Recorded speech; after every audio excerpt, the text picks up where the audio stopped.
So thanks for checking out my videos. I do greatly appreciate it. Basically, we're going to talk a little bit about Turo today. I am a two-car operator, so I have a fleet of two, so that's pretty impressive. I just picked up a Hyundai Genesis about 3 weeks ago, four-door sedan. We're going to put that on Turo probably within the week or so. We're just going through some cleanup on it and just kind of buttoning it up to make it look proper.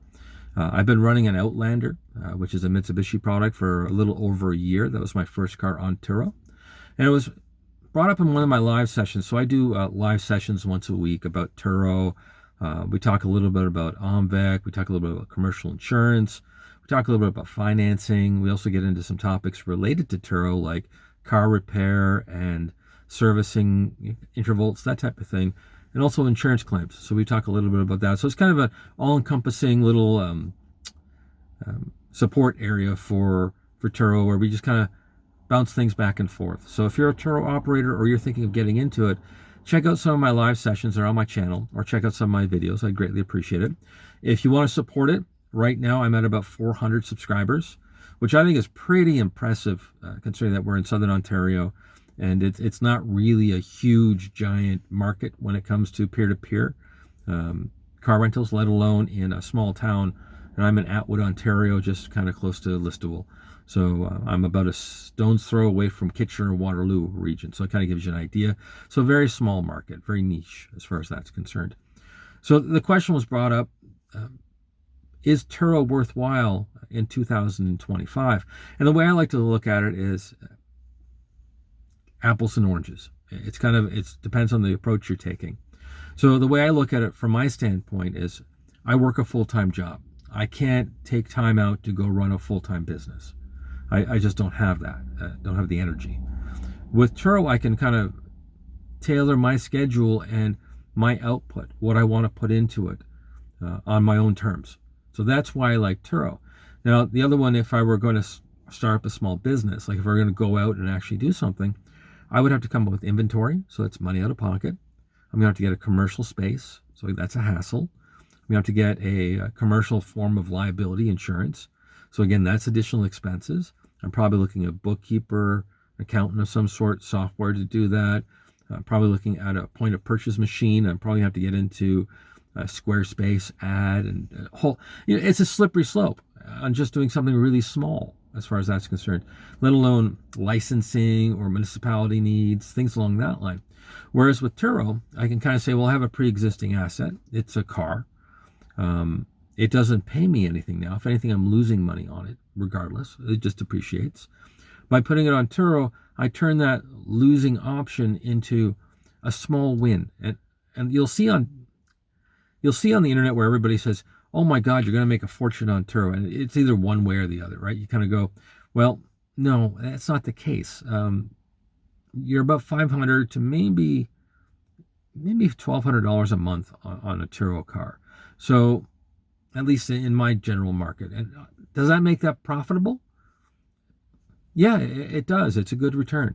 Is it a huge ROI? No, I'm working at probably a range in the neighborhood of, I'm shooting for 10%, but really in an ideal world, if I keep expenses down, I stay with a cash car model, I can probably get up to that 30% return.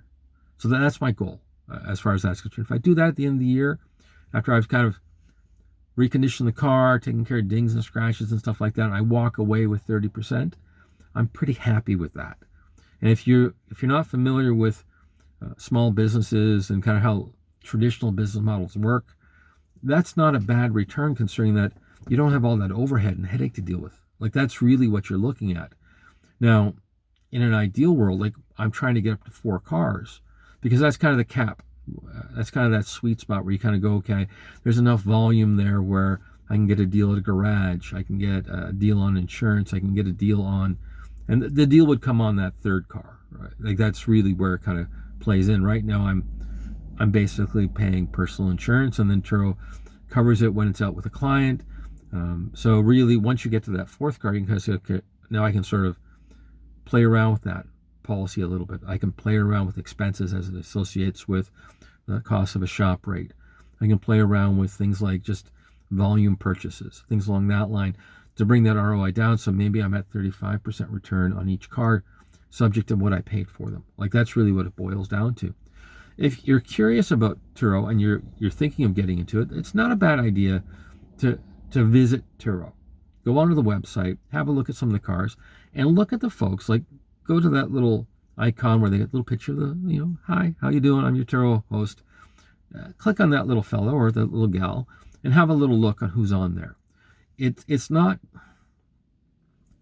inundated with Canadians. It's not one of those things where it's not your middle of the road person. Traditionally, it's someone who's willing to take a bit of a gamble with their asset. In other words, they're going to say, okay, I've got this, I'm going to use it. Most of the folks that I see on there, as far as my competitors are concerned, tend to be new Canadians. And I think they look at it from the standpoint as this is a business.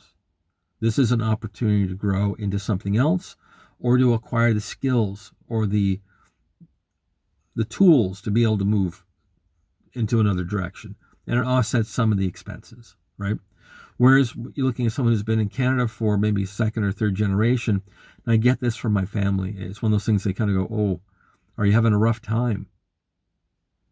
Are you okay? Because you have to rent your car out. It's like it's a negative connotation to it. It's a very different attitude or dynamic when it comes to assets and applications, as far as that's concerned. So I find that in my kind of set in people that are kind of I'm around as far as second or third generation Canadians, they look at it as a negative. Whereas you see the first generation or second generation coming into Canada, they're seeing it as this is an opportunity to develop my skill set to be able to move that forward into perhaps a proper car rental business, or perhaps to pay my car down to the point where there's no money owed and it's now a positive equity asset. So that's kind of where you're at with it. So is Turo worth it? Depends what you put into it.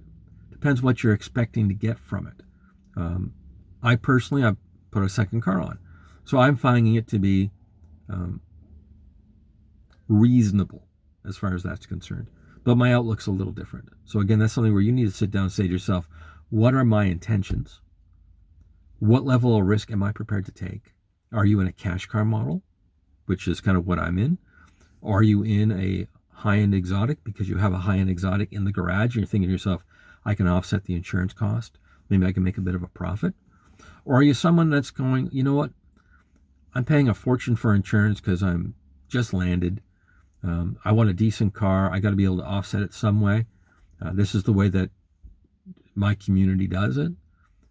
Get back to me, because I always like to hear your perspective on your thoughts on if you're in Turo or if you're going into Turo, what your attitude is to it, how you look at it from a business standpoint. Like, for instance, do you see it as developing an asset, paying it down?